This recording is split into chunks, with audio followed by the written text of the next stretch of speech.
ఎంతమంది అయితే ఈ యొక్క రహదారిలోకి వచ్చి ఆ యాష్ గారు అనేటువంటి విక్టరీ విత్ యాష్ ద్వారా యాష్ గారి యొక్క నాయకత్వంలో ముందుకు వెళ్ళి ఆయన ఆలోచనలకు మన ఆలోచనలు కలిపి ఎవరైతే వెళ్తున్నామో మనం ఒక శిఖరాగ్రహణ కూర్చోడానికి వెళ్తున్నామో వాళ్ళందరూ నాయకులు. సో ఆ నాయకత్వాల్లో కూడా ఆయనకు ఉండేటువంటి కేటగరైజేషన్ పారామీటర్స్ లో ఎవరెవరిని ఏ రకంగా తీసుకుంటారన్నది అతని యొక్క రైట్. ఇది అయిపోయిన తర్వాత దశల వారి యొక్క విడుదల, ఇది ఒకటి పాయింట్. అంటే ఫేజ్డ్ రోల్ అవుట్. ఈ రోల్ అవుట్ అనేది ఏమవుతుందంటే, ఈ రోల్ అవుట్ అంటే మీరు అది విడుదల అంటే కేవలం అది బ్యాలెట్ విడుదల అని కాదు. సో అన్ని కూడా అంటే ఏదైనా సరే ఉన్నది ఒకటే మనకి ఒక బల్క్ గా ఒకేసారి అన్ని ఒకేసారి రిలీజ్ చేయాలనేటువంటి విధానం కాకుండా దశల వారీగా. సో ఎప్పుడైతే మనకి దశల వారీగా జరుగుతుందో ద పర్ఫెక్ట్ సిస్టమ్ అనేది ఎప్పుడు కూడాను మీకు రోల్ అవుట్ అవుతుంటది.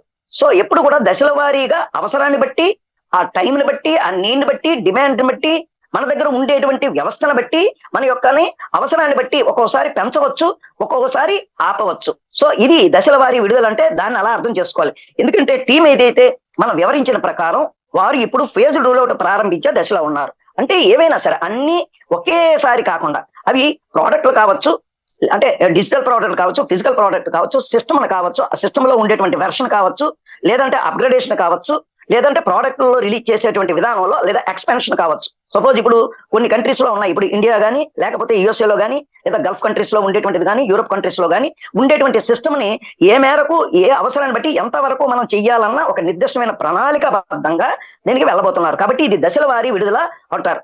ఆ భాగంలోనే మనకి ఇవ్వాలంటే ఫైనాన్షియల్ మ్యాటర్స్ లో తీసుకునేటప్పుడు కూడా అది కూడాను మనకి చేసేటప్పుడు మనకి వ్యాలెట్లు కానీ ఏదైనా సరే అది కూడాను అందులోకే వస్తుంది. సో ఇక్కడ మనం ఎవరిని కూడా దశల వారీగా వెళ్ళినప్పుడు లబ్ధి పొందుతామే గానీ మనం ఎవరిని నష్టపోం.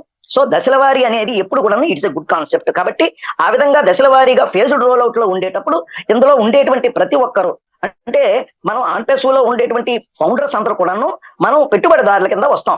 మన అందరం ఆల్రెడీ పెట్టుబడిదారులు, అసోసియేట్స్, అంటే ఎర్లీ బర్డ్ ఫౌండర్స్. వీళ్ళందరూ కూడా ఏంటంటే కంపెనీలో మొదటి నుండి మనం మొదటి ఫౌండేషన్ వేసిన స్టోన్ అప్పటి కానించి నిలబడినటువంటి ప్రముఖమైన వ్యక్తులుగా మనం ఉంటాం. కాబట్టి మనం కంపెనీలో ఉండేటువంటి ఒక పెట్టుబడిలోనే ఉండేటట్టుగానే మనం భావించాలి. సో ఆ విధంగా తర్వాత ఇంకోటి ఏంటంటే ఏదైతే ఉందో call to action. Next part ఏంటంటే కాల్ టు యాక్షన్, అంటే చర్యకు పిలుపు. ఏదైతే ప్రస్తుతం ఉండేటువంటి ఈ చాలా చాలా కీలకమైన మలుపులు తిరుగుతుండేటువంటి స్టార్టింగ్ ఫేజ్ లో ఉండేటువంటి దశలో ప్రేక్షకులందరూ కూడాను కరెక్ట్ గా ఉండాలి అండ్ కనెక్టివ్ గా ఉండాలి. అంటే ఒకరికొకరు కనెక్టివ్ గా ఉండాలి అండ్ మీరు చాలా చాలా పర్ఫెక్ట్ గా ఉన్నట్టయితే అప్రమత్తంగా ఉండాలి. కాబట్టి ఇటువంటి అప్రమత్తంగా అంటే ఎందుకన్నామంటే ఇలాంటి దశలో మీకు చాలా చాలా మంది మన యొక్క ఫౌండర్స్ మీద దృష్టి పెడతారు. అంటే మిమ్మల్ని వేరు చేయడానికి, మీలో ఉండేటువంటి ఐక్యతని దెబ్బతీయటానికి, లేదా వేరే కంపెనీల్లోకి తీసుకెళ్లటానికి, లేదా ఈ కంపెనీని అప్రతిష్టపాలు చేయటానికి, లేదా మనలో మనకే చెప్పటానికి అనేకమైనటువంటి శక్తులు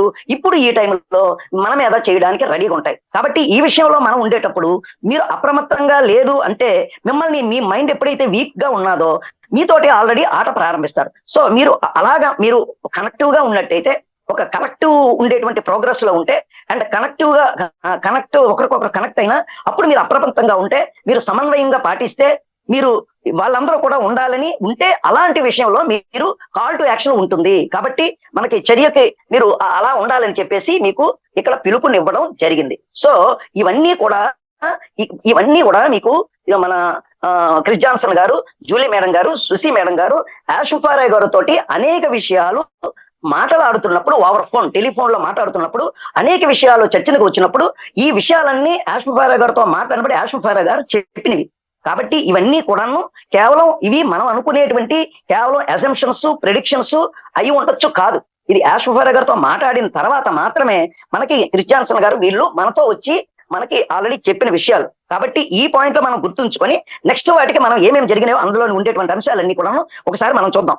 ఈ జరుగుతున్నటువంటి తెర వెనక దశ చాలా చాలా ముఖ్యం. అంటే ఇప్పుడు ప్రెసెంట్ ఏదైతే సినారియో ఉందో, స్టేటస్ ఉందో, దీని వెనకతలో ఉండేటువంటి తెర వెనక ఏదైతే ఉండేటువంటి ఫేజ్ ఇప్పుడు అక్కడ అది చాలా చాలా important.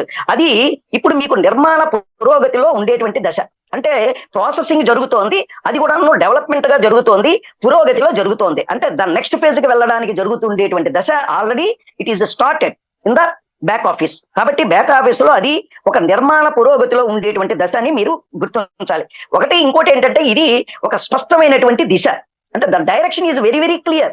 The direction is clear, the phase is clear, and the back office లో the thing is started, the moment is started, and work already మనకి ఒక పురోగతి దాలుస్తూ ఉంది.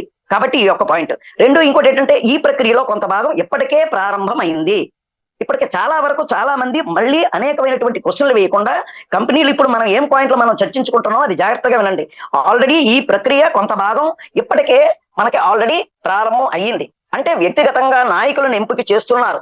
దయచేసి నాయకులు అనే పదం గురించి దీనిలో ఉండే లక్షణాల గురించి బాగా ఆలోచించండి అని చెప్పారు. అంటే నాయకులకు ఉండేటువంటి లక్షణాలు ఏంటి, నాయకులు ఏంటి అన్న దాని మీద ఆల్రెడీ చాలా జాగ్రత్తగా దీని మీద ఉండండి. అది ఇప్పటికే మనకి ఆ యొక్క భాగం కూడా మనకి యాష్ గారు మనకు ఆల్రెడీ స్టార్ట్ చేశారని చెప్పారు.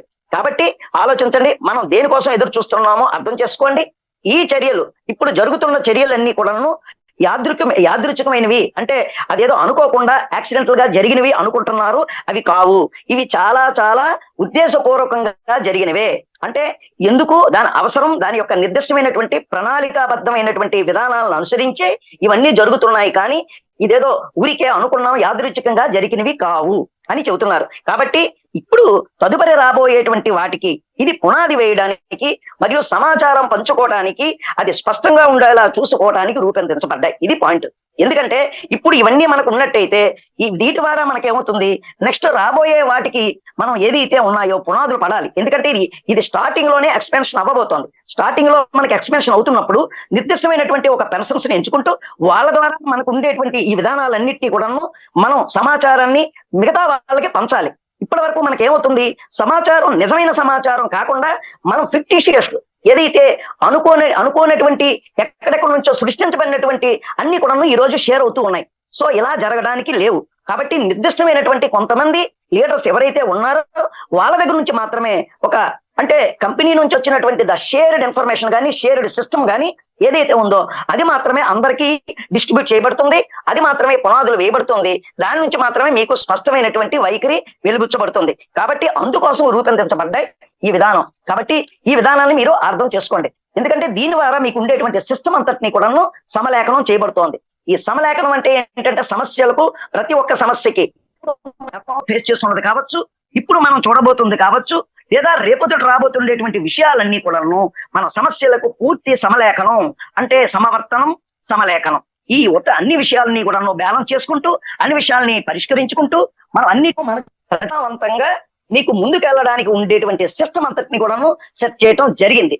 ఎందుకంటే గతంలో ఉండేటువంటి విషయం ఇప్పుడు ఇది జరగడానికి ముందు మీరు కొంచెం ముందుకు వెళ్ళినట్టయితే కంపెనీ ఏ విధమైనటువంటి పరిపాలనా సంబంధమైనటువంటి లేదా దానికి ఉండేటువంటి ఏవైతే ఉన్నాయో అవన్నీ నెరవేరాయి. కాబట్టి ఆ విధంగా నెరవేరిపోయిన తర్వాత కంపెనీకి ఉండేటువంటి సైలెన్స్ ఇన్నాళ్ళు చేసినటువంటి ఒక ప్రొలాంగ్డ్ బ్యాటిల్ ఏదైతే ఉందో అది ఆల్రెడీ అయిపోయింది. కాబట్టి అవన్నీ సమస్యపోయాయి. కాబట్టి ఇప్పుడు కంపెనీకి క్లియరెన్స్ మనకి ఒక బ్రహ్మాండంగా ఉంది. కాబట్టి ఇప్పుడు మనకి ఇవన్నీ కూడాను నెక్స్ట్ ఏంటేంటి చెయ్యాలి, ఎలా ఉండాలి, కంపెనీకి ఏ టైంలో ఎవరు ఏంటి అన్నది ఇప్పుడు అవన్నీ కూడాను మాట్లాడుకుంటున్నాం. ఇప్పుడు మీకు అర్థమై ఉండాలి ఇప్పుడు ఇవన్నీ మనం ఎందుకు మాట్లాడుకుంటున్నాం. Already company movement already started at the back office. So ఇప్పుడు మనం చాలా ఇప్పుడు మీకు కొన్ని క్వశ్చన్లు వచ్చి ఉంటాయి. ఇవన్నీ చెప్తున్నారు బానే ఉంది, కంపెనీ అంటే మాకు వ్యాలెట్ ఏంటి, ఇవన్నీ మీకు ఇంకా అదే ప్రశ్నలో ఉంటే ఇంకా మీరు పప్పులో కాలేసినట్టే. ఆల్రెడీ బ్యాక్ ఎండ్ లో సిస్టమ్ స్టార్ట్ అయిపోతుంది. ప్రతి ఒక్కటి రాబోతున్నదంటే అర్థం ఏంటంటే కంపెనీ లాంచింగ్ వైపు, కంపెనీ విక్టరీ విత్ యాష్ వైపు వెళ్తున్నదంటే ఆల్రెడీ కంపెనీలో ఉన్నటువంటి డాష్ బోర్డు, కంపెనీలో ఉండేటువంటి వ్యాలెట్ లో ఉండేటువంటి మనకి గతంలో రావాల్సినవన్నీ కూడాను 1 by 1 షో చేయడానికి అతి సమీపంలో ఉన్నామని చెప్పాలి. అర్థం చేసుకోవడం అనేది చాలా సులువని నేను అనుకుంటున్నాను.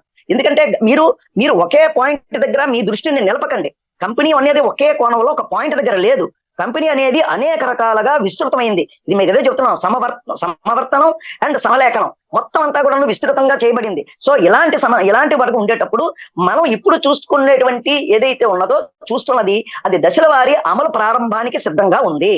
ఇది ఇప్పుడు మనం చూస్తున్నటువంటి ఏదైతే సిస్టమ్ ఉందో ఒక్కొక్కటి ఫేజ్డ్ మేనర్ లో వరుస పెట్టిగా మనం ఒక్కొక్కటి చేసుకోపోవడానికి ఉండేటువంటి ప్రారంభ దశ ప్రారంభమైపోయింది.